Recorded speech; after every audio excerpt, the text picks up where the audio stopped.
जंगल के बीचों बीच एक अंधेरी सीलन भरी गुफा में सुधा एक बड़ी सी चट्टान के सामने बैठी हुई थी। उसके पूरे चेहरे और कपड़ों पर राख ही राख लिपटी हुई दिखाई दे रही थी। सुधा की आंखों की पुतलियां पूरी तरह से पलट चुकी थी।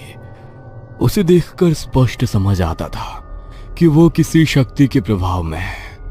सुधा के हाथ, पैर और गर्दन की हड्डियां कट-कट की आवाज के साथ मुड़ते ही जा रहे थे और सुधा दर्द से बुरी तरह बिलख रही थी। दर्द जब बर्दाश्त से बाहर हो गया तो सुधा वहीं जमीन पर जा गिरती है और अपने होश खो बैठती है।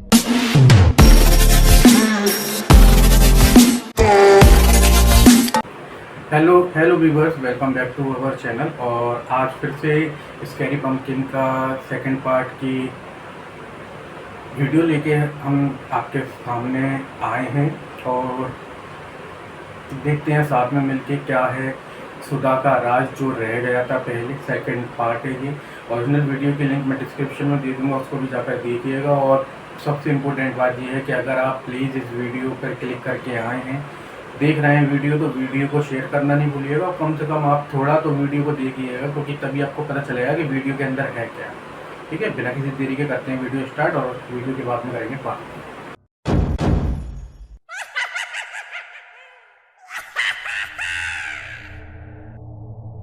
घने जंगल के बीचों बीच एक अंधेरी सीलन भरी गुफा में सुधा एक बड़ी सी चट्टान के सामने बैठी हुई थी।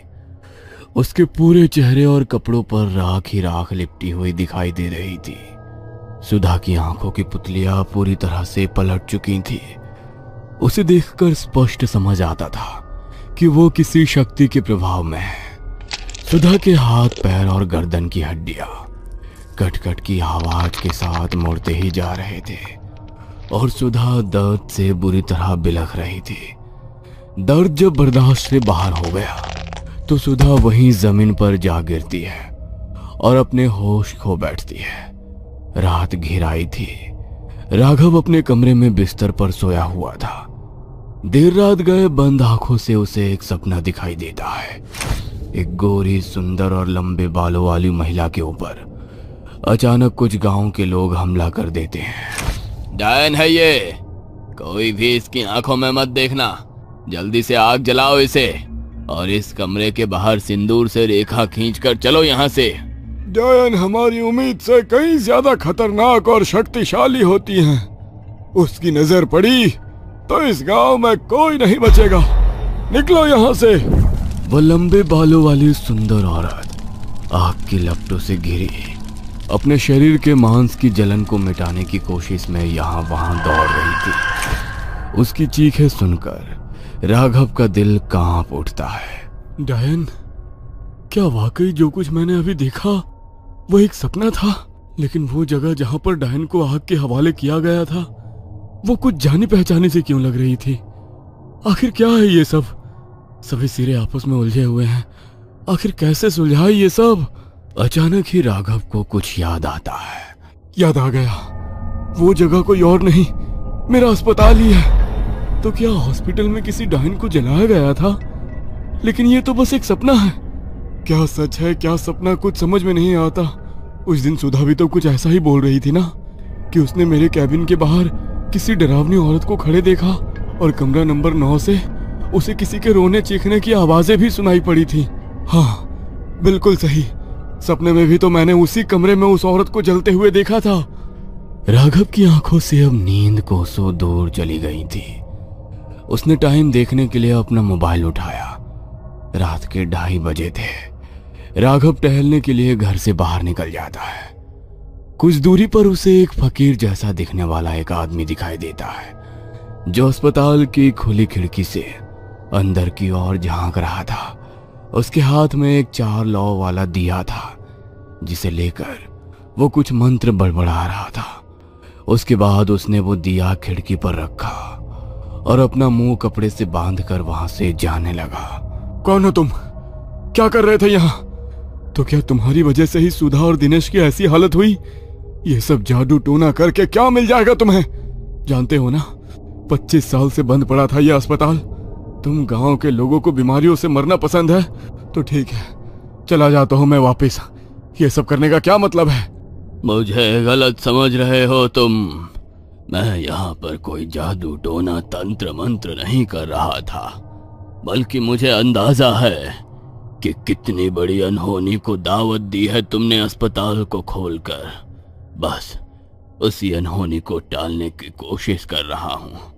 तुमने देखा ना क्या हुआ उस दिनेश के साथ।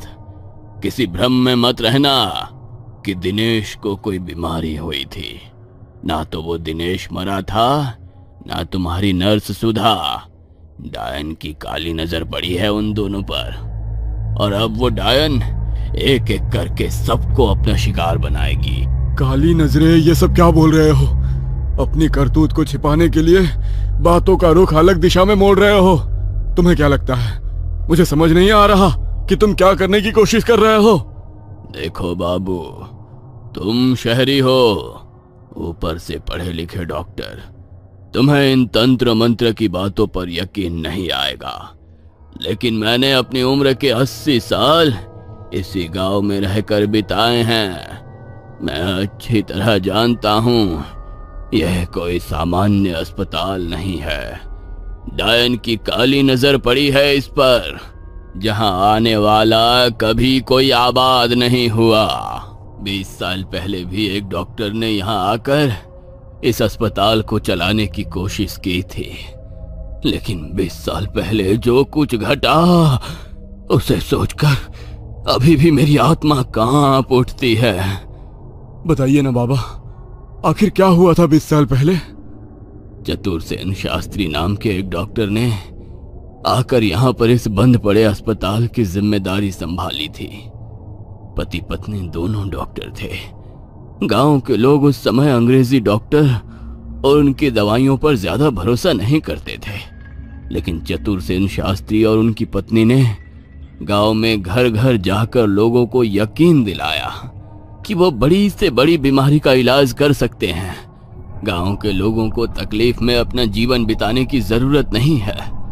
शास्त्री जी और उनकी पत्नी के अच्छे स्वभाव से प्रभावित होकर गांव के लोगों ने अस्पताल में इलाज के लिए जाने की हिम्मत बनाई। उस रोज हरिया की पत्नी बड़ी तकलीफ में थी। 2 रोज बीत गए थे, लेकिन अभी तक उसकी प्रसव पीड़ा खत्म होने का नाम ही नहीं ले रही थी।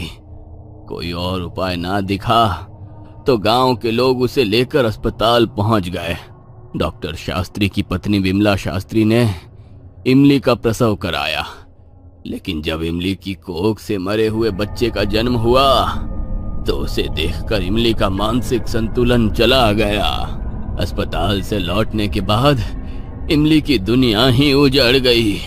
ना तो फिर उसको कोई औलाद हुई, ना ही उसकी मानसिक हालत में कोई सुधार आया।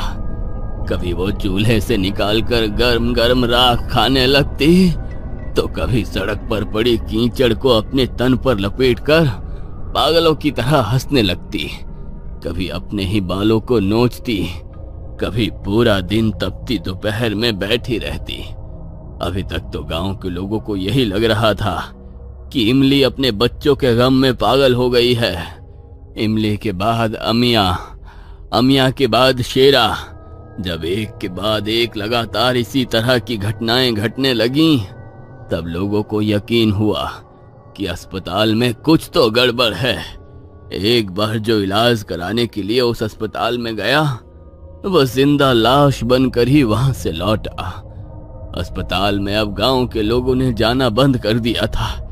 पिछले कई दिनों से कोई गांव वाला अस्पताल में नहीं गया था, और डॉक्टर साहब और उनकी पत्नी को भी किसी ने अस्पताल के आसपास आते जाते महसूस नहीं किया था।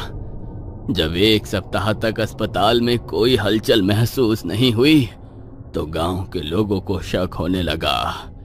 एक रोज सवेरे जब मुखिया जी अपने साथ कुछ आदमियों को लेकर अस्पताल के अंदर गए, तो डॉक्टर साहब और उनकी पत्नी की बुरी तरह जली हुई लाश बरामद हुई।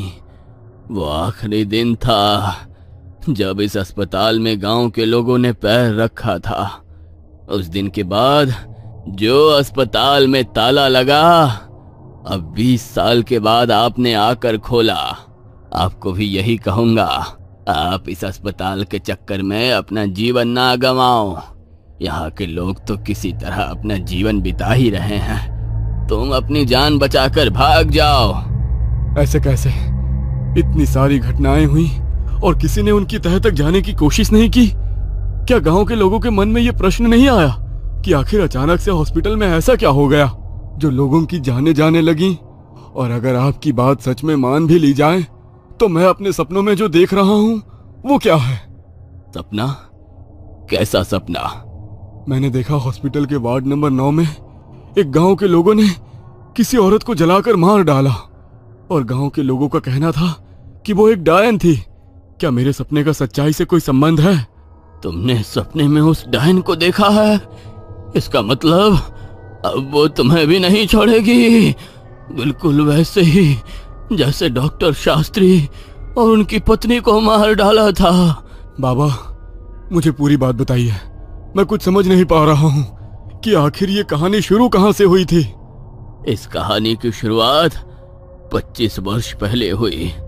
सरकार ने आदिवासियों के ऊपर तरस खाकर यहाँ पर एक राजकीय चिकित्सालय तो बनवा दिया, लेकिन जंगलों के बीच आदिवासियों के गांव में कोई भी डॉक्टर आकर अपने जीवन को दांव पर नहीं लगाना चाहता था।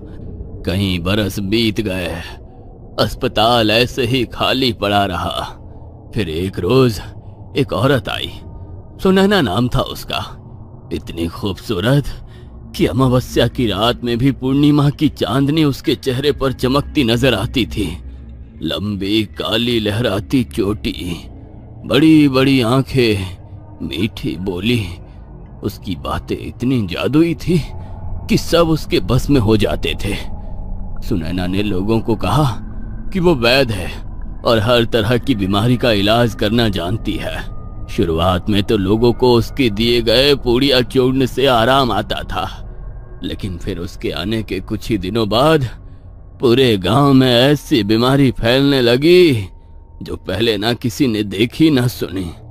लोगों की त्वचा पर भयंकर फोड़े निकलने लगे। उसके बाद तेज बुखार आता और मरीज अर्ध बेहोशी की हालत में बड़बड़ाने लगता। बुखार आने के बाद हर किसी को अपने आसपास कोई रहस्यमयी औरत की परछाई दिखाई देती, तो किसी को आदमी की। डर से कपकपी होती आंखें खुलनी बंद हो जाती और 2 दिन के अंदर ही मरीज की मौत हो जाती। सुनैना की दिए चूर्ण दवाएं सब बेकार साबित हो रहे थे। सुनैना इसी अस्पताल में लोगों का इलाज करती थी। एक रात एक बच्चा जिसकी कमर पर पड़ा फोड़ा दिखाई दे रहा था, उसकी मां रोते हुए उसे लेकर सुनैना के पास पहुंची। देर रात का समय था।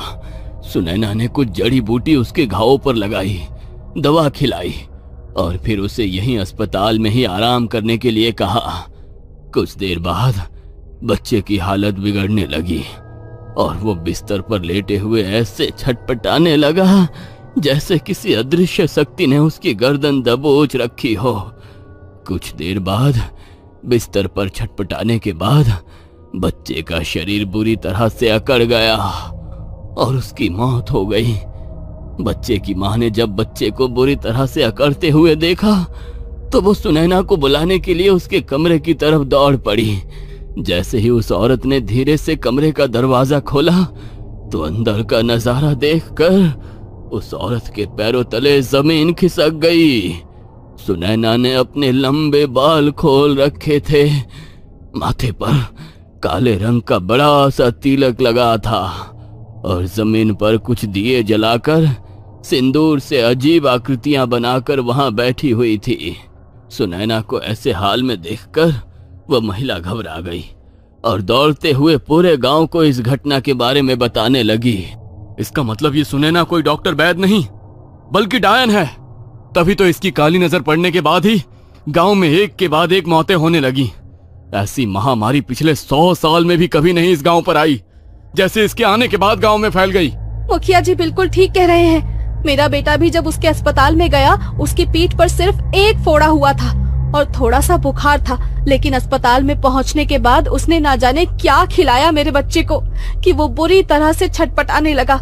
देखते ही देखते उसका पूरा शरीर अकड़ गया और मेरी आंखों के सामने ही उसकी मौत हो गई। जरूर काला जादू किया होगा उसने मेरे बच्चे पर और हमेशा हमेशा के लिए उसको मुझसे छीन लिया। बिल्कुल ठीक कह रही है ये। अरे मेरे पति को भी तो ऐसे ही दवा दी थी ना उसने। इसकी दवा खाने के बाद ही उसको तेज बुखार हुआ और फिर वो बेहोशी की हालत में बार बार कह रहा था कि उसे कोई औरत दिखाई दे रही है जो उसे लेने आई है। गांव वालों की बातें सुनने के बाद मुखिया को यकीन हो गया था कि हो ना हो ये सुनैना कोई डायन है जो अपनी सिद्धि पूरी करने के लिए गांव के भोले भाले लोगों की बलि लेने के लिए आई है। डायन का अंत करना किसी भी आम आदमी के बस का काम नहीं था। इससे पहले कि डायन को पता चलता कि गांव वाले उसकी असलियत जान चुके हैं, मुखिया ने गांव के बड़े पुजारी को बुलाया और फिर उसके बताए अनुसार अभिमंत्रित सिंदूर और भभूत लेकर पूरा गांव अस्पताल की ओर बढ़ गया। डायन को सामने से ललकारना मतलब अपनी मौत को बुलाना, इसलिए हमें उसे धोखे से ही मारना होगा। इससे पहले कि डायन गांव वालों का अगला कदम समझ पाती, सबने मिलकर उसे एक कमरे में बंद कर दिया और आग लगा दी। फिर उस कमरे के बाहर सिंदूर से रेखा खींचने के बाद अस्पताल को हमेशा के लिए बंद कर दिया गया। डायन तो चली गई, लेकिन उसके मरने के बाद भी गांव पर छाई मनहूसियत खत्म नहीं हुई और गांव में एक एक करके ना जाने कितनी ही मौतें हुई। गांव वालों से जो बन पाया उन्होंने किया, पूजा पाठ हवन, और फिर धीरे धीरे सब सामान्य हो गया। अस्पताल में ताला लटक गया। साल दर साल बीतने लगे और फिर इस घटना के 5 साल बाद चतुरसेन आए। उनकी मौत के बाद तो ऐसा खौफ बैठ गया था कि किसी ने भी इस तरफ देखना तक छोड़ दिया। और अब पूरे 20 साल बाद तुम आए हो। मुझे डर है तुम्हारे साथ भी वही होने वाला है जो चतुरसेन और शास्त्री के साथ हुआ था। लौट आई है वो। तुम जाओ यहाँ से अपनी जान बचाकर। तुम्हारी नर्स सुधा अब लौट कर नहीं आने वाली। इससे पहले कि डायन का कहर एक बार फिर से टूटे, तुम अपने शहर लौट जाओ। इसका मतलब जो कुछ मैंने सपने में देखा था वो सब सच था। आज तक इतने सारे लोग मारे गए उस डायन के कारण, लेकिन मैं अभी तक क्यों जिंदा हूँ? उसने मुझे कोई क्यों नहीं नुकसान पहुंचाया? राघव को अपने काफी सारे सवालों के जवाब तो उन बाबा से मिल गए थे, लेकिन अभी भी कुछ सवालों ने उसकी नींद उड़ा रखी थी। राघव वहां से सीधा डॉक्टर सृष्टि के पास जाता है और उसे सारी बातें बताता है। मैं कह रही थी ना राघव, ये जगह कुछ अजीब है। मैंने जो अपनी आंखों से देखा उसके बाद एक पल के लिए मैं भी आंखें बंद नहीं कर पा रही हूँ। मुझे लगता है कि सुधा भी नहीं बच सकेगी। हम दोनों आज रात किसी तरह बिता लेते हैं। कल सुबह हम ये अस्पताल छोड़कर हमेशा के लिए चले जाएंगे। मुझे अब एक पल भी यहाँ नहीं बिताना। राघव और सृष्टि अस्पताल से निकलकर सृष्टि के कमरे में आ जाते हैं और टेबल पर सर रखकर कुछ देर बाद गहरी नींद में पहुंच जाते हैं।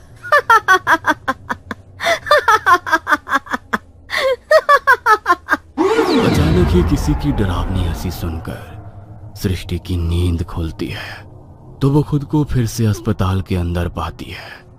राघव, हम लोग फिर से अस्पताल में कैसे आए? ये डरावनी आवाज सुनाई दे रही है। कौन है यहाँ? देखो, तुम जो भी हो हमें जाने दो। हमारा इस गांव से कोई लेना देना नहीं है। हमें परेशान क्यों कर रही हो तुम?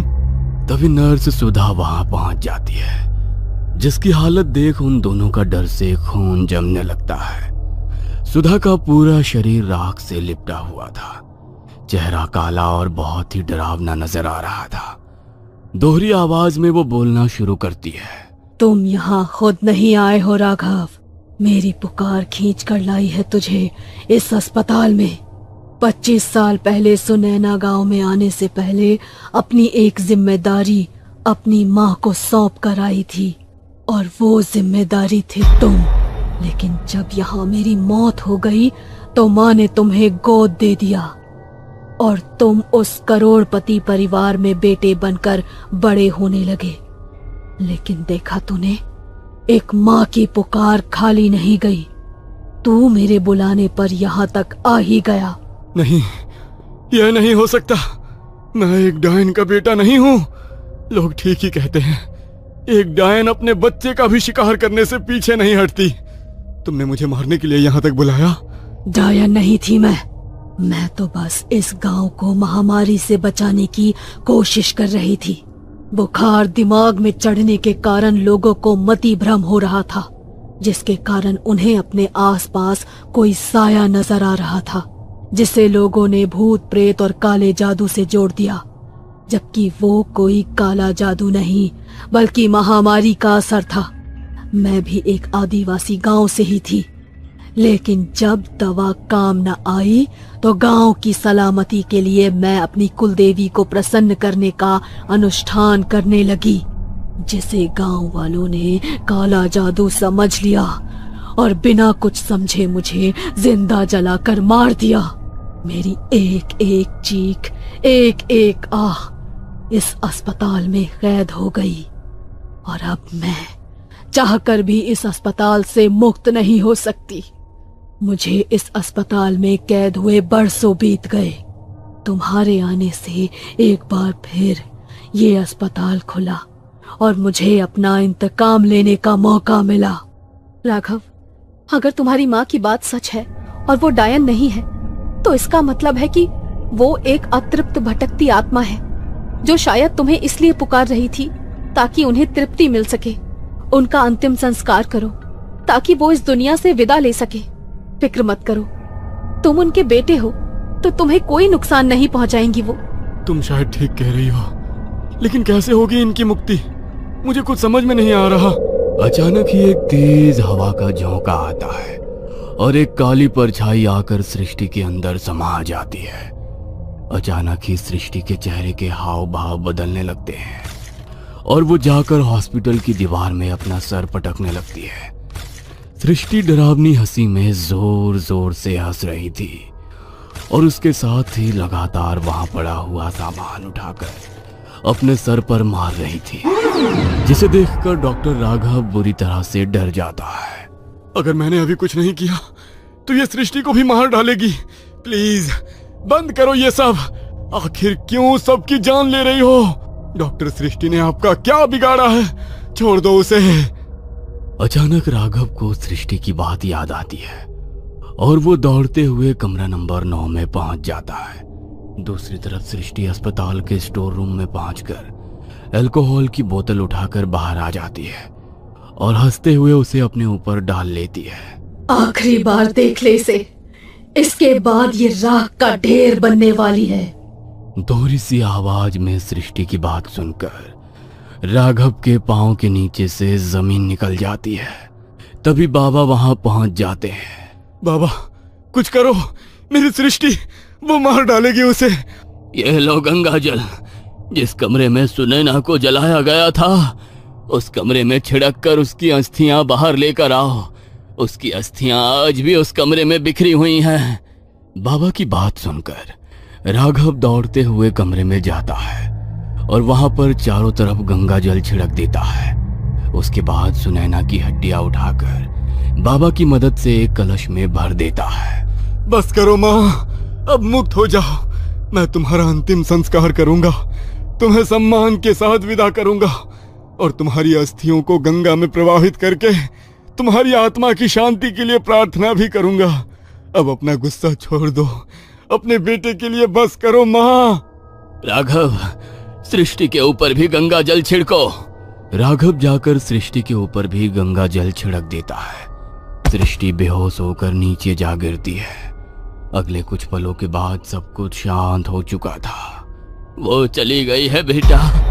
शायद उसने तुम्हें यहाँ इसलिए बुलाया था ताकि तुम उसे मुक्त कर सको।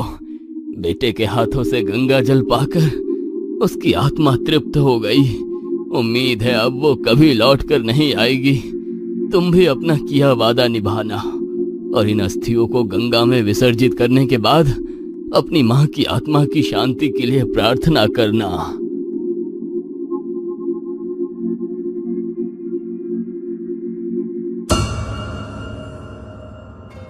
ये कहानी आपको अच्छी लगी हो तो हमें सब्सक्राइब करें, हमारा इंस्टाग्राम और फेसबुक पेज जरूर फॉलो करें। और हाँ दोस्तों, सब्सक्राइब करना भूलना मत। पर्सनली अच्छी लगी है, इसका एंड भी ठीक ठाक ही था। तो ऐसा होता है हिंदू धर्म में कि गंगा जल वगैरह जो भी रिचुअल्स होते हैं डेथ के बाद उनको फॉलो करना पड़ता है, नहीं तो आत्मा को शांति नहीं मिलती है। तो ये थी आज की वीडियो, और वीडियो अच्छी लगी हो तो लाइक सब्सक्राइब करना नहीं भूलिएगा। मिलते हैं नेक्स्ट वीडियो में, तब तक के लिए बाय।